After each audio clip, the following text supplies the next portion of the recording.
دریا کی قسم موجوں کی قسم یہ تنا بنا بدلے گا، تو خود کو بدل، تو خود کو بدل، تب ہی تو زمانہ بدلے گا، تو بولے گی منہ کھولے گی تب ہی تو زمانہ بدلے گا۔ تقریباً 2 دہائیوں سے زیادہ کا وقت ہو گیا ہے یہ سنتے ہوئے اور گاتے ہوئے بھی۔ پاکستانی عورت کی جدوجہد کے حوالے سے یہ کہنا ضروری ہے کہ یہاں بہت کچھ بدلا۔ عورتوں کی جدوجہد اور ہم بحیثیت قوم بہت آگے بڑھے کامیابیوں کی طرف۔ یہیں ہمیں بہت سی ناکامیاں بھی ملی سوچنے کے لیے۔ آج کی اس کہانی میں آپ کا اہم کردار ہے۔ جب تک یہ کہانی سنیں اور دیکھیں تو خود کو سوال کریں، سوچیں اور سمجھیں۔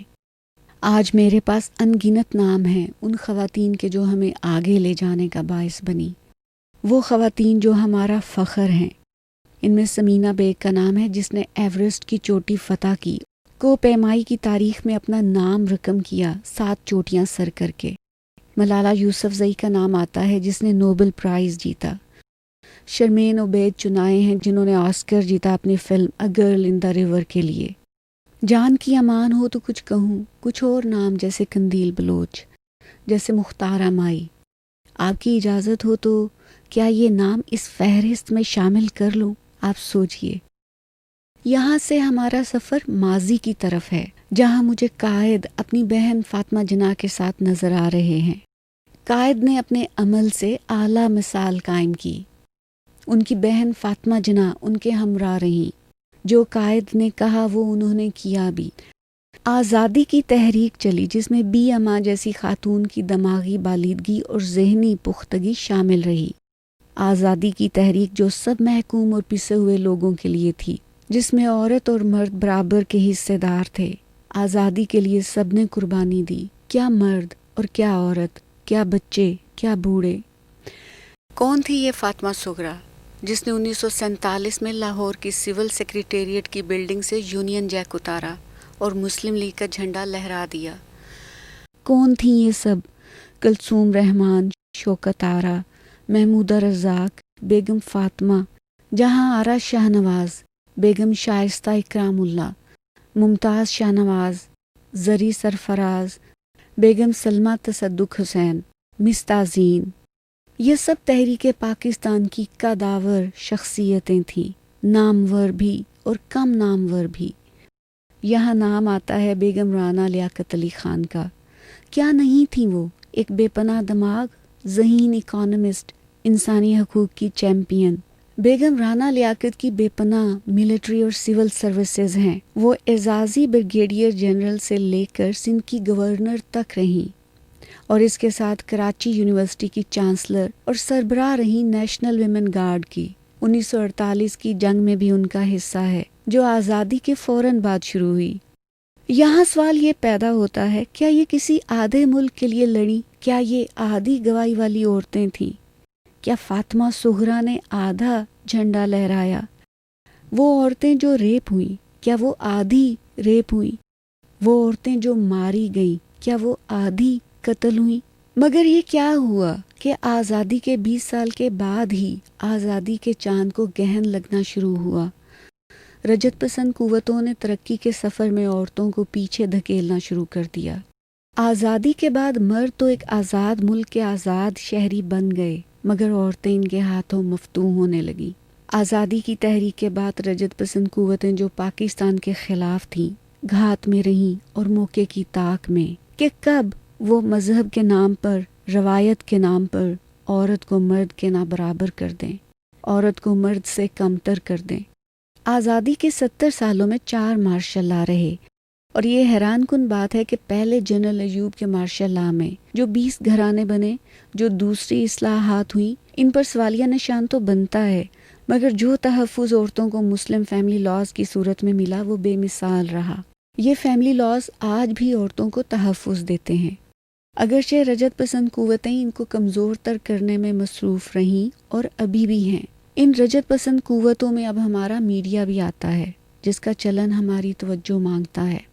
جب پاکستان کی عورت کا ذکر آتا ہے تو لامحالہ یہ سمجھنا ضروری ہے کہ اس لفظ کے ساتھ تمام محکوم طبقات کا ذکر ہے، جو نوجوان ہیں، گھر کے اندر اور گھر کے باہر کام کرنے والی ہماری طرح کی مزدور عورتیں ہیں، اور وہ پاکستانی ہیں جن کو ہم معذور کہتے ہیں، وہ پاکستانی غیر مسلم ہیں جنہیں ہم اقلیت کہتے ہیں۔ فاٹا سے لے کر سندھ، بلوچستان، خیبر پختونخوا، پنجاب اور گلگت ہنزا کی عورتیں اور مرد شامل ہیں جن کا استحصال تمام رجعت پسند قوتیں مل کر رہی ہیں۔ اس لسٹ میں وہ تمام لوگ شامل ہیں جن کی قربانیاں اور شہادتیں دہشت گردی کے خلاف اور انصاف کے حصول کے لیے ہیں، جیسے پشاور آرمی پبلک اسکول کی پرنسپل طاہرہ قاضی شہید، جیسے مشال خان۔ پاکستان بننے کے بعد مسلسل سیاسی بحران اور شروع کے 2 مارشل لا کے ادوار کے بعد جمہوریت آتی ہے، جس میں غریب کو احساس ہوتا ہے کہ وہ بھی اس ملک کا باعزت شہری ہے۔ ہمیں 1973 کا آئین ملتا ہے جو ڈیموکریٹک تو ہوتا ہے مگر اس کے ساتھ اسلام بھی سرکاری مذہب کے طور پر متعارف ہوتا ہے۔ آئین جس کی روح سے ہم برابر ہیں۔ آئین کہتا ہے کہ عورت اور مرد ہونے کے ناطے استحصال نہیں ہوگا، اور ہمیں نظر آتا ہے کہ اس دور تک پاکستان کی عورت برابر کی شہری رہی، یہاں تک مرد اور عورت دونوں شانہ بشانہ چلتے نظر آتے ہیں، جیسے قائد نے کہا۔ یہاں تک تو سب ٹھیک ہی رہا، یہاں سے آگے جو خواب تھے آزادی کے، برابری کے، شراکت داری کے، برابر کے مواقع کے، پاکستان کی عورت کا مشکل ترین دور شروع ہوا اور آتا ہے 1983 کا 12 فروری۔ عوامی شاعر حبیب جالب زخمی ہوتے ہیں اور کہتے ہیں، اب بحر میں بے یار و مددگار نہیں ہم، پہلے کی طرح بے کس و لاچار نہیں ہم۔ جب جنرل ضیاء کا مارشل لا شروع ہوا اور مذہب کا استعمال ہونے لگا تو اس کی زد میں سب سے پہلے عورتیں اور محکوم طبقے آئے، اور یہیں سے ایک نا ختم ہونے والی جدوجہد شروع ہوتی ہے۔ تب سے اب تک ہر عورت میرے سمیت یہ گاتی ہے، دریا کی قسم موجوں کی قسم یہ تانا بانا بدلے گا۔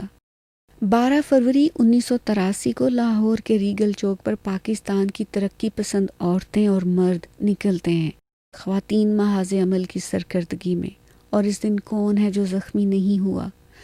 یہ وہی زمانہ ہے جب سیاسی کارکنوں کو کوڑے لگائے گئے سر عام، جب آئین کالعدم ہوا اور تمام آزادیاں بھی۔ یہیں سے جدوجہد شروع ہوتی ہے، آگے بڑھنے کی، پورے ہونے کے خواب کی۔ اسی ترانے کے ساتھ، دریا کی قسم موجوں کی قسم یہ تانا بانا بدلے گا۔ یہاں ان تمام خواتین کا ذکر آتا ہے جن کی جدوجہد اور کام پاکستان کے لیے اور عورتوں کے لیے فخر کا باعث بنا۔ کوئی شعبہ ایسا نہیں رہا جس میں عورتوں کے کارہائے نمایاں نہ ہوں۔ سیاست کے میدان میں بے نظیر بھٹو کا پلڑا بھاری رہا، جو مسلم ورلڈ کی پہلی منتخب خاتون وزیر اعظم رہیں۔ یہاں نگار احمد ہیں، شیلا ضیاء ہیں، آسمہ جہانگیر ہیں، اور یہاں بلقیس ایدھی کا نام آتا ہے جو اپنے شوہر عبدالستار ایدھی کے ساتھ شانہ بشانہ چلتی رہیں۔ پروین رحمان اور سبین محمود کا بھی نام آتا ہے جو دوسروں کے حقوق کے لیے قتل ہو گئیں، اور کشور ناہید ہیں جو کہتی ہیں میرے دوست بنو، میرے دوست بنو۔ یہ وہ عورتیں ہیں جنہوں نے معاشرے کی سماجی، ثقافتی، شعوری اور سیاسی ترقی میں حصہ لیا۔ عورت کو نئے معنی دینے والی قلم کار حسینہ معین ہیں، نور الہدیٰ شاہ اور بانو قدسیاں ہیں، گائکی کی دنیا میں بینجمن سسٹرز ہیں، انگریزی میگزین مرر کی ایڈیٹر بیگم زیب النساء حمید اللہ ہیں، انگریزی اخبار کی ایڈیٹر ملیحہ لودھی ہیں، پاکستان کی پہلی کمرشل پائلٹ شکریہ خانم ہیں، نرجس مالا والا ہیں، آئی ٹی کی دنیا میں جہاں آرا پاشا ہیں۔ اسی جدوجہد کا حصہ رہیں ایلس فیض بھی، ڈاکٹر روت فا بھی، جو پاکستانی زیادہ تھیں اور جن کی پوری زندگی یہاں جزام کے مریضوں کے لیے وقف ہو گئی۔ اور یہیں ذکر آتا ہے انڈو مٹھا اور تحریمہ کا، نگہت چودھری کا اور شیما کرمانی کا، اجوکا تھیٹر کا، جن کا آرٹ مزاحمتی تحریک اور عورتوں کی تحریک کا حصہ رہا۔ پاکستان کے افواج میں کام کرنے والی خواتین ہیں جن میں ڈاکٹرز ہیں، جنرل ہیں، پیرا ٹروپرز ہیں، انہی میں مریم ہیں جن کا نام شہداء کی فہرست میں شامل ہے۔ یہ سب ہمارا فخر ہیں، ہماری کھلاڑی خواتین ہیں، کرکٹر ثنا میر ہیں، اسکواش کی کھلاڑی ماریا تور پکے ہیں، اسکوبا ڈائیورز ہیں، بے پناہ ہمت والی لوزینہ شعیب ہیں۔ یہ وہ خواتین ہیں جو مثبت جذبے سے اس ملک کی ترقی کا باعث بن رہی ہیں۔ اور زمانہ حال کا ذکر کچھ یوں ہے۔ مشرف کے ماشاء اللہ اور اس کے بعد کے زمانے میں کچھ اور قوانین عورتوں کے تحفظ کے لیے بنے، جن میں ذکر آتا ہے کم عمری اور جبری شادی کے خلاف قانون، بدلے صلح ونی اور قرآن سے شادی کے خلاف قانون، تیزاب پھینکنے کے خلاف قانون، گلی محلوں اور کام کی جگہ پر جنسی ہراسانی کے خلاف قانون۔ البتہ ان قوانین کا نفاذ ایک بڑا چیلنج ہے، اور اس کے بعد ہمیں انصاف کے لیے چاہیے ایک اور جد و جہد۔ آخر میں ان والدین کو سلام پیش کرنا چاہوں گی جو تعلیم سے اور علم سے اپنی بیٹیوں کو پورا کرتے ہیں اور اس کے ساتھ ایک مکمل انسان بناتے ہیں، جو عکس کے ساتھ اور میرے ساتھ اسی جد و جہد کا حصہ ہیں، کیونکہ حدود آرڈیننس اسی طرح ہے، فیوڈل ذہنیت اسی طرح ہے، پدر سری کا راج اسی طرح ہے، اور محکوم طبقے اسی طرح پسے جا رہے ہیں، اور ہماری جد و جہد جاری ہے۔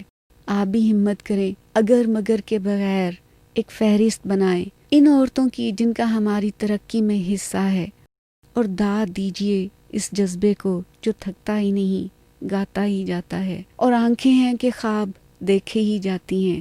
دریا کی قسم، موجوں کی قسم، یہ تانا بانا بدلے گا۔ میں فخر سے کہتی ہوں، میں ایک عورت ہوں۔